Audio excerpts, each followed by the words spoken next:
Bonjour à tous, ici Mélissa Jacob et Laurent Paquin. On est en compagnie de ProQuay aujourd'hui, donc Mathieu et Olivier. Merci d'avoir accepté notre invitation. Avec plaisir. Merci pour l'invitation.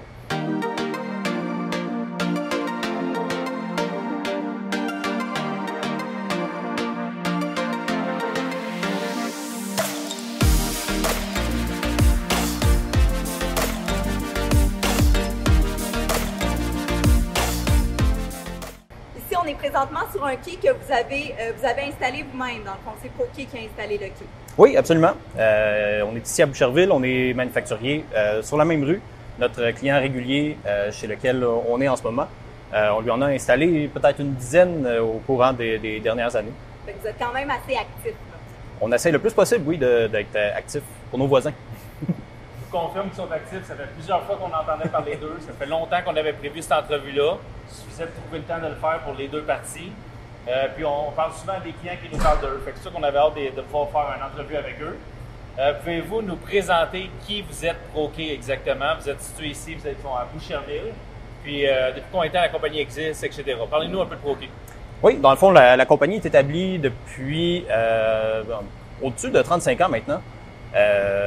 Bien sûr, c'est pas nous qui l'a démarré. C'est une reprise, nous, qu'on a fait en mars 2024. L'entreprise, mais merci beaucoup. Merci.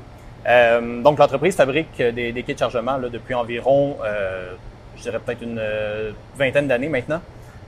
Donc, on s'est démarqué beaucoup au fil des ans avec la couleur jaune, jaune sécurité pour se démarquer, mais aussi la qualité de l'assemblage, la qualité de la structure. La durabilité et puis nos très bonnes garanties aussi.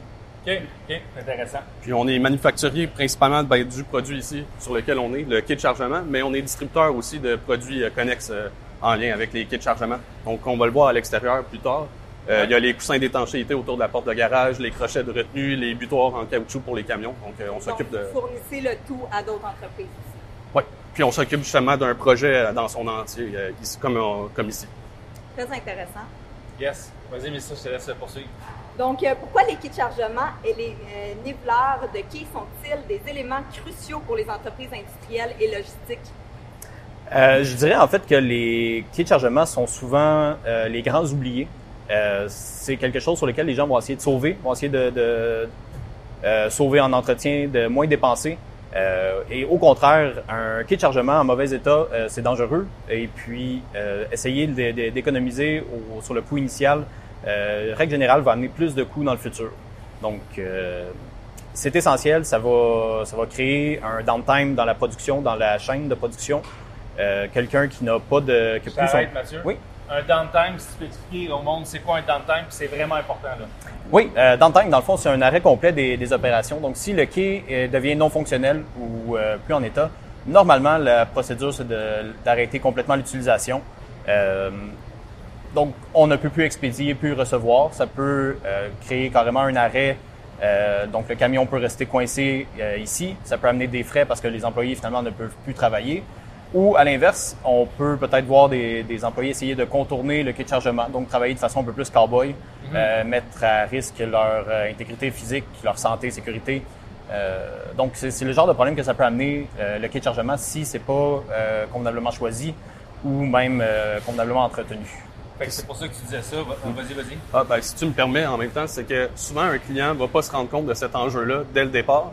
Je vais citer en exemple, on a plusieurs clients que c'est des compagnies des centres de distribution, que eux, des vannes, il y en a qui rentrent et sortent au courant d'une journée. Donc déjà, juste de prévoir un bloc horaire de 4 heures pour le remplacement d'un quai, c'est difficile pour eux de se permettre de pas avoir accès à ces vannes-là. Mais tandis que, mettons que tu mets un quai et qu'il n'est pas fonctionnel pendant une semaine, là, eux, ils se retrouvent à perdre énormément d'argent.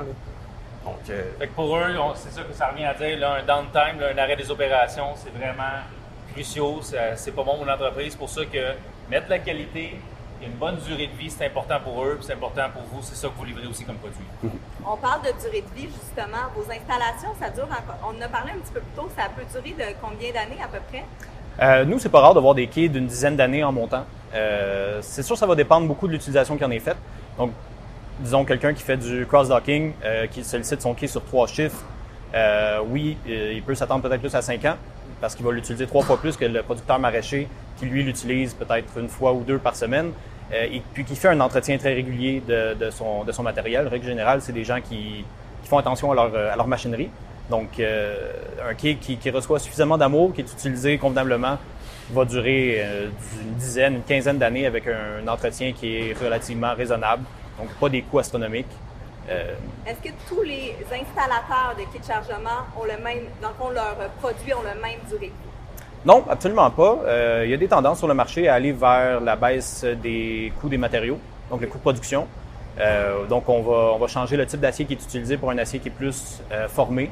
Nous, on est encore dans l'acier structural, donc il y a un acier qui est fait pour durer dans le temps, qui va résister à la rouille, donc qui va vraiment assurer une durée de vie aussi qui est beaucoup plus grande. Okay. Donc, chez Pro-Quai, votre durée de vie, on dirait à peu près 10 ans. Là. Je serais à l'aise avec 10 ans, oui. OK. Dépendamment, c'est sûr, d'utilisation, comme vous disiez. Oui. Quand c'est du cross-docking, c'est surutilisé, on le sait, avec 3 chiffres. Encore là, je ne sais pas si c'est possible d'en faire plus par jour, mais c'est sûr que la durée de vie doit changer dépendamment de l'utilisation aussi. Oui, puis je rajouterais aussi que c'est pourquoi c'est important de bien éduquer le client sur... parce qu'il y a différentes capacités de quai de chargement. Donc, d'y installer la bonne capacité adaptée à ses besoins, ça, c'est important. Ça va jouer un gros rôle sur la durée de vie parce qu'on en a vu des clients qui avaient acheté un produit plus cheap pour sauver sur les coûts. Donc, le quai avait toffé 1 an ou 2 seulement, tandis que ça aurait pu être avec un quai avec la bonne capacité, aurait pu toffer pendant 10 ans. Surtout quand on fait ces travaux-là, on s'attend que ça dure, que ça perdure dans le temps. Oui, c'est plusieurs milliers de dollars qui sont investis. Puis je dis investis, ce n'est pas juste une dépense. Donc, je pense que ça vaut la peine de choisir convenablement, de ne pas s'arrêter au coût initial, comme je disais plus tôt, d'aller vraiment avec quelque chose qu'on sait qu'on va garder plusieurs années, qui va limiter notre perte de temps en ayant très peu de downtime. Donc, juste de se faciliter la vie de cette façon-là, ça peut être un gros plus pour les propriétaires d'immeubles. Parfait. On parlait justement d'investir de l'argent là-dedans. Est-ce que vous pouvez nous dire approximativement, ça coûterait combien un quai de chargement comme ça ici à installer? Un setup complet, donc incluant l'excavation. Tu fais plus de prix que moi, donc. Mettons qu'on. Peux-tu répondre à la question approximativement? À peu près. Ça peut varier entre ça et ça, parce qu'on sait qu'il y a beaucoup de facteurs, là. Oui, ben oui, énormément. Le prix, là. Ben, je dirais que si on y va vraiment, comme Mathieu disait, l'excavation complète, la pose d'un quai de chargement, d'un crochet de retenue, des coussins d'étanchéité, on pourrait situer entre un 20-30 000 par porte. Là. Okay. On le vit, Laurent. Des fois, il y a des acheteurs qui vont se limiter à acheter un immeuble à cause qu'il n'y a pas de quai de chargement. Donc, pour 30 000 environ, vous pourriez avoir votre quai de chargement. Fait que c'est à prendre en considération là, quand on regarde un immeuble. S'il y a un potentiel de venir installer un quai de chargement, on prend en considération, on fait faire des soumissions, puis on peut peut-être acquérir un immeuble, une petite pépite et ajouter un quai de chargement. Définitivement. OK, on va y aller dans le concret, les gars. On est sur un quai de chargement, on a le panneau de contrôle ici. Êtes-vous capable de nous expliquer brièvement comment que ça fonctionne, le quai de chargement? On l'a dit tantôt, là, on n'a pas de camion qui est déjà là. Est-ce que vous pouvez juste nous expliquer c'est quoi le principe d'un quai de chargement? Là? Comment ça fonctionne? Oui, absolument. Donc, première étape, en fait, ça va être le camion qui va reculer au dock. Donc, ce qu'on veut, c'est que le camion vienne s'appuyer contre les butoirs. On pourra lui montrer les butoirs par la suite, mais on veut qu'il soit bien appuyé. Par la suite, on va engager le crochet de retenue. Le crochet de retenue va empêcher le départ hâtif de la vanne pendant le chargement ou déchargement, ce qui est très important parce que lorsqu'on est sur un lift, les choses vont règle générale assez vite. Donc, le chauffeur ne regarde pas tout le temps si le quai est déployé, si le camion bouge ou peu importe. Donc, oui, on a vu des situations où est-ce que le camion quitte, le lift arrive quand même et puis fait juste tomber. Donc, si on parle d'une chute de 4 pieds dans un équipement qui n'est pas conçu pour avoir une chute. C'est la propane, ces lifts-là oui. au gaz, ça peut être dangereux. Là, absolument. Donc, on engage le crochet ou on va utiliser sinon une cale de roue, qui est un processus qui est plus manuel. Donc, on va aller porter la cale de roue derrière les roues pour s'assurer encore là de bloquer la remorque. Et puis ensuite, on peut ouvrir la porte, déployer le quai de chargement et puis commencer à opérer de façon sécuritaire. OK. Fait que la plateforme ici vient se déplacer? Non, c'est la partie en avant seulement qui se déploie, donc qui va juste pivoter sur elle-même et puis ensuite se déposer dans le camion. OK, super intéressant. Puis, OK, fait qu'ici, le panneau de contrôle, fait que. Puis ça, est-ce que c'est tout le temps contrôlé de l'intérieur? Oui. Tout est contrôlé de l'intérieur? Oui. OK. Très intéressant. Pour les besoins de la cause, veux-tu qu'on ouvre la porte de garage brièvement pour pouvoir montrer une utilisation? On va circuler, on a nos beaux dossards qui nous protègent. Donc, en temps normal, là, j'appuierais pour le crochet de retenue ici, mais comme il n'y a pas de vanne, pour que le crochet vienne s'accrocher à la ICC bar du camion, ça ne fonctionnera pas, donc on va utiliser le bypass. OK. Par la suite, attention à tes pieds, on va pouvoir faire fonctionner le quai de chargement. Si la vanne était reculée et qu'on n'avait pas mis le crochet, le quai n'aurait pas monté. Ah ouais, OK. Donc là, comme on disait, le haillon va se déployer. Et maintenant, on va relâcher, puis le haillon va venir se déposer dans la vanne. Donc le pont va être fait entre le camion et l'entrepôt. OK. Wow. Là, naturellement, comme il n'y a pas de vanne, c'est sûr que le quai descend plus bas. Exact, sinon c'est à côté direct en dedans. Là. Puis la même chose, une fois qu'on a fini le chargement ou déchargement de la vanne, on va refaire le même processus. Donc, on va réappuyer sur le bouton pour relever le quai. Le haillon va venir se ranger dans ses barrures de nuit, puis on va pouvoir refermer le quai. Est-ce que le haillon qui accroche, c'est manuellement ou c'est tout automatique dans le processus? Dans le processus hydraulique, tout est automatique. OK. Intéressant. OK, ça comme ça, puis on peut fermer la porte. Merci, messieurs, pour la démonstration. C'est naturel chez nous. C'est naturel. On fait des belles démonstrations. Est-ce que vous êtes capable de nous expliquer quels sont les types de niveleurs de quai les plus couramment utilisés dans l'industrie? Donc, le plus commun, c'est celui sur lequel on est en ce moment, le modèle hydraulique, qui est le plus simple parce qu'on l'utilise en appuyant sur un bouton. Okay. Donc, tout se fait automatiquement. On n'a pas de manipulation à faire avec le quai. L'autre modèle qu'on voit quand même souvent, c'est le modèle mécanique. À ce moment-là, on va tirer sur une chaîne, ce qui va faire déployer le quai, qui lui est maintenu en position fermée par un système mécanique. Donc, on relâche ce système-là, le quai monte, le haillon va se déployer en donnant un bon coup. Puis ensuite, on doit marcher sur le quai pour aller le faire descendre. Okay. Donc, les gens aiment moins ça. Oui, c'est une surface antidérapante. Par contre, ça ne veut pas dire que quelqu'un ne va pas glisser. Pour faire descendre le quai, on doit vraiment venir marcher au bout. Donc, ce qui nous retient après ça, c'est à peu près rien. Donc, on y va avec de l'hydraulique. Puis ça demande un certain poids aussi. Donc, Oui. une personne, on l'a vu, des clients qui nous appelaient, mon quai fonctionne pas, mais c'est que la personne, on va dire, elle pesait 100 livres. Elle n'avait pas assez de poids pour faire baisser le quai dans la Oui. vanne. OK, OK. Fait que ça, c'est quand c'est mécanique. Oui, système mécanique. Au lieu d'être hydraulique comme aujourd'hui. Oui, que là, ça, c'est vraiment juste appuyer sur un bouton, là, c'est super simple. Est-ce que vous installez les deux? Ben, Oui, on essaie de mais on recommander conseille. que non. On conseille l'hydraulique. OK. L'hydraulique Ouais. est vraiment là, l'avenir. Surtout, Tout le monde est rendu là-dedans pas mal. Oui, puis surtout au Québec, l'électricité coûte pas cher. Donc, C'est vrai. c'est moins un enjeu comparativement à des clients américains que des fois, c'est plus problématique. Bon Ou point. des vieilles bâtisses qui n'ont pas l'électricité encore. OK. Puis les gens vont dire, le problème, c'est que si justement on a une coupure d'électricité, le quai ne fonctionne plus. Par contre, si on se fie à la CSST, s'il n'y a plus d'électricité, les employés sont censés arrêter de travailler. Donc, OK. Oui, c'est un enjeu, mais on n'est pas censé opérer de toute façon. Donc, Je comprends. je crois plus ou moins à cet enjeu-là. Il y a quand même des génératrices dans ces immeubles-là aussi. Là. ouais, souvent, Oui. Je veux dire, c'est une des possibilités. Oui. Donc, on vise pour un quai de chargement hydraulique, si je comprends bien. Oui. Oui. Parfait. On retient ça. La durée de vie, on en a parlé tantôt. Quels sont les éléments clés à surveiller pour assurer un entretien adéquat et prolonger la durée de vie de ces équipements? On va y aller surtout avec les points de pivot. Donc, on a la penture arrière, qu'on voit justement ici qu'il y a des morceaux de bois dedans ou autre. OK. Ça va appliquer une pression inutile sur la structure, en fait. Donc, le bois va s'écraser naturellement, mais ça peut être une pièce d'acier, ça peut être tout dépendant des opérations de l'entreprise. Donc, on veut garder ça propre. OK. Même chose pour la penture avant, c'est le même principe. On veut garder une penture qui est dégagée de tous les débris. OK. Ensuite, on va, une fois nettoyé, on lubrifie tous les points de pivot, incluant ceux des cylindres en dessous. S'assurer là, une inspection visuelle toujours des équipements hydrauliques, donc les deux cylindres, la pompe hydraulique, les hoses hydrauliques. C'est important là, de s'assurer qu'il n'y a pas une usure prématurée. À Tout chaque est en combien dessous. de temps? Euh, C'est une fois par 6 mois, une fois par année? C'est On quand c'est recommande, fait?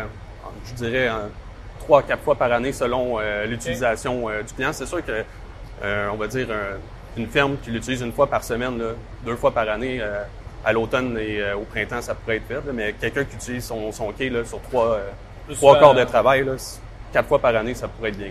C'est des inspections, dans le fond, qui sont faites, puis par la suite, c'est de l'entretien qui est au besoin. Est-ce que ProKey, vous en faites des inspections pour les kits de chargement? Est-ce que vous en faites des entretiens pour les kits de chargement? On offre le service, oui, pour ce qui est autour de nous. Par contre, on fonctionne avec un réseau de distributeurs qui est très, très présent au Québec et même ailleurs au Canada. Donc, eux bénéficient quand même de notre expertise. Ils sont, dans le fond, 100% appuyés par nous. Une fois qu'ils ont fait la vente, on va les appuyer dans tout ce qui est service après-vente. Donc, on travaille main dans la main avec eux. Donc, c'est pour ça aussi que la plupart du temps, quand un client nous appelle, on va dire de l'île de Montréal ou de Québec, on va les référer à un distributeur puis on va travailler avec ce distributeur-là pour servir le client. Question pour vous. Exemple qu'on vend un immeuble, puis l'acheteur qui se présente veut faire inspecter les kits de chargement. Est-ce que vous pouvez faire une inspection de ces quais-là pour être sûr qu'ils soient en bon état? Oui, on peut valider l'état du quai. On ne peut pas certifier un quai. C'est un travail d'ingénieur. Mais on peut valider l'état du quai, voir peut-être combien de temps qu'il lui reste à ce quai de chargement-là. Est-ce qu'il a été entretenu? Quelles pièces sont éventuellement à changer ou évaluer même les coûts de remplacement. Sinon, ça serait un ingénieur à ce moment-là qui pourrait valider. Si les plaques signalétiques sont plus sur le quai, oui, ça va prendre un ingénieur pour certifier la structure. De ce que je sais, ça se fait pas tellement. Le coût de l'ingénieur dépasse le coût d'un remplacement. OK, wow. Donc, Intéressant. Est-il possible de personnaliser les kits de chargement et leur épleur selon les besoins spécifiques des clients? Si oui, c'est quoi les options de ProKey? Tantôt, on a parlé, il y a des grandeurs que c'est le standard de l'industrie. Pouvez-vous nous en parler un peu? Oui, certainement. Comme on l'a vu ici, comme on a fait une excavation neuve, donc on est allé avec les grandeurs standards de nos kits de chargement, mais on pourrait très bien aussi arriver chez un client que la fosse en béton est très belle. Puis, pour l'aider à sauver sur des coûts, au lieu de refaire le béton, bien, on pourrait juste enlever le niveleur existant et on va l'adapter aux dimensions de la fosse existante. Comment vous avez appelé ça tantôt, le terme? Un rétrofit. Un rétrofit, merci. Ouais. Quand on parle des mesures de base, ça serait quoi les mesures de base pour un kit de chargement? Chez ProKey, on a dans le 6 pieds, 7 pieds de large, puis dans le 6 pieds, 8 pieds et 10 pieds de long. OK. Puis ensuite, ben là, c'est sûr qu'il y a d'autres options qui peuvent venir pour la personnaliser, adapter aux besoins d'un client. On a parlé tantôt de la pompe être en dessous du quai, mais si le client, sa fosse est à risque de se faire inonder, on peut mettre des boyaux hydrauliques plus longs et venir la poser à l'intérieur, comme ça, pas de risque d'inondation. Même chose, un quai qui pourrait être entièrement à l'extérieur ou des clients qui vont le nettoyer régulièrement, a plus de risque de geler l'hiver, donc on peut mettre les raccords de graissage, ça facilite le graissage pour l'entretien. Donc, ça va moins saisir à long terme. Vous avez des solutions à tous les problèmes de kit de chargement, si je comprends bien. On essaye le plus possible. Puis il n'y a pas une job de pareil, là. C'est comme dans tous les métiers du monde. Là. Vous arrivez puis vous adaptez à la situation qui est le mieux pour le client. En plein ça. Pouvez-vous nous parler d'un projet marquant ou d'une collaboration particulière où ProKey a aidé une entreprise à résoudre un problème? On en parlait un petit peu. Est-ce que vous pouvez nous donner un exemple que c'est déjà arrivé avec un client? On travaille beaucoup, comme je disais tout à l'heure, avec nos distributeurs. Donc, on fait déjà les choses à l'inverse des autres manufacturiers en travaillant main dans la main avec eux. Donc, on travaille beaucoup avec notre distributeur à Drummondville qui, lui, a accompli quand même beaucoup de projets d'envergure au Québec avec des entreprises du Québec. Donc, le groupe Soucy, le Bourret Transport. Donc, c'est des projets qui se répètent à travers les années. Donc, c'est des gens qui investissent régulièrement dans leurs entreprises. Et puis, pour nous, ça reste des projets qui sont quand même très intéressants. Chez Bourret, on a poussé la personnalisation jusqu'à la couleur officielle Bourret avec le logo Bourret sur les coussins. Donc, c'est des options qu'on a fait pour eux. Donc, parce qu'ils voulaient absolument ça sur sa bâtisse. Puis pour nous, on trouve ça le fun quand même d'être présent avec eux puis de les accompagner dans leur croissance aussi. D'être créatif aussi. Oui, j'avoue qu'on y a pensé celle-là de faire la couleur du client. C'est bon ça. Donc, un gros merci, messieurs, pour l'entrevue. Merci. C'est très apprécié. Puis s'il y en a qui ont des questions, communiquez directement avec messieurs, ProKey à Boucherville. Puis sinon, vous pouvez nous écrire aussi si vous avez des questions par rapport à ça, chercher les immeubles, par rapport à l'entrevue, gênez-vous pas. Moi, Mélissa, on est toujours disponible aussi également.